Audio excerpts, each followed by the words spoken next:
যে খবরের দিকে নজর রাখবো, সুকান্ত মজুমদারকে হুঁশিয়ারি, সুকান্ত মজুমদারের বিরুদ্ধে আদালতে যাওয়ার হুঁশিয়ারি, এমনটাই কিন্তু জানা যাচ্ছে। হুঁশিয়ারি দিলেন তৃণমূল বিধায়ক তাপস রায়। সুকান্ত মজুমদার, বিজেপির রাজ্য সভাপতি সুকান্ত মজুমদারের বিরুদ্ধে এবার আদালতে যাওয়ার হুঁশিয়ারি দিলেন বিধায়ক তাপস রায়। তিনি কিন্তু এমনটাই বলেছেন, এবার সুকান্ত মজুমদারের বিরুদ্ধে আদালতে যাওয়ার হুঁশিয়ারি।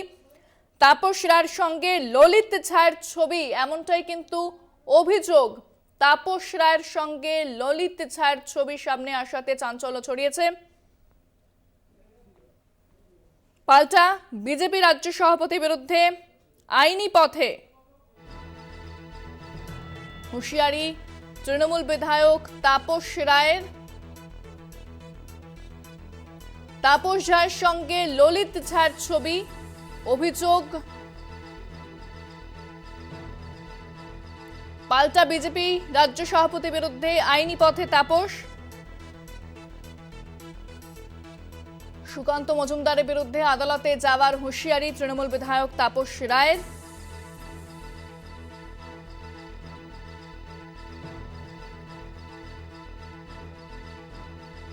তাপস রায়ের সঙ্গে ললিত ঝায়ের ছবি, অভিযোগ সুকান্তর। পাল্টা বিজেপি রাজ্য সভাপতির বিরুদ্ধে আইনি পদক্ষেপ নেওয়ার হুঁশিয়ারি তাপস রায়।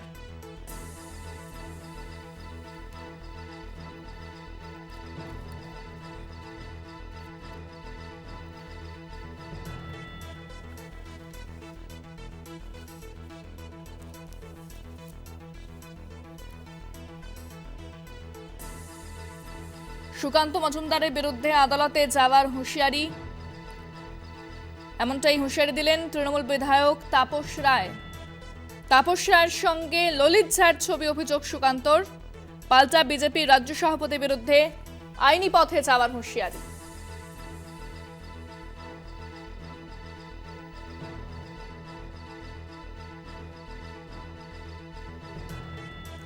ফোনে রয়েছেন আমাদের বিশেষ প্রতিনিধি দেবজ্যোতি ঘোষ। দেবজ্যোতি, ঠিক কি জানা যাচ্ছে বিষয়? দেখো ইন্দ্রাণী, যেভাবে সংসদ হামলা হয়েছে এবং সেখানে একজন অভিযুক্ত, তার ছবি তৃণমূল নেতা তাপস রায়ের সঙ্গে দেখা গেছে বলে সুকান্ত মজুমদার যার এক্স হ্যান্ডেলে পোস্ট করেছেন, তা নিয়ে কিন্তু তাপস রায় তৃণমূল নেতা জানিয়েছেন যে তিনি দলের সঙ্গে কথা বলবেন এবং আইনি পদক্ষেপ নেবেন। এবং তিনি যেটা জানিয়েছেন যে অত্যন্ত গুরুত্বপূর্ণ বিষয়, কিন্তু বিজেপির রাজ্য সভাপতি তিনি রাজ্যের দায়িত্ব রয়েছেন, তিনি যেভাবে বিষয়টিকে নিয়ে বালখিল্যপনা করছেন এবং ছেলে খেলা করছেন তা মোটেই ঠিক নয়। কারণ এটা অত্যন্ত গুরুত্বপূর্ণ এবং সিরিয়াস বিষয়, সিরিয়াস ভাবেই দেখা উচিত। এর সঙ্গে তিনি কটাক্ষ করে বলেছেন 2020 দেবজ্যোতি, তুমি এই মুহূর্তে সঙ্গে রাখো, কি বলছেন তাপস রায় শুনবো।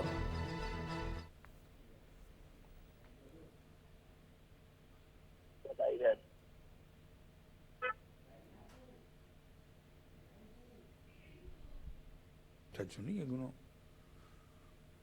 ওরা বলছে। তবে এর আগেও অনেক কি নিয়ে, অনেক ছবি নিয়ে অনেক চর্চা, অনেক কথাবার্তা হয়েছে ভারতবর্ষে, বাংলায়, বাংলার বাইরে, অন্য রাজ্যে, সমস্ত কিছু হয়েছে। কিন্তু আমি জানি না এটা নিয়ে কিছু কি বোঝাতে ওরা চেয়েছে, সেটা ওরাই বলবে, আমি কি করে বলবো।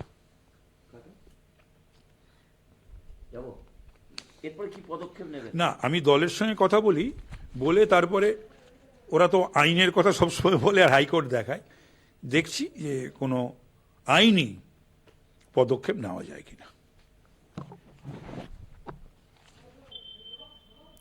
শুনলেন আপনারা, ঠিক কি বললেন তাপস রায়। এবং সুকান্ত মজুমদারের বিরুদ্ধে আদালতে যাওয়ার হুঁশিয়ারি তৃণমূল বিধায়ক তাপস রায়ের।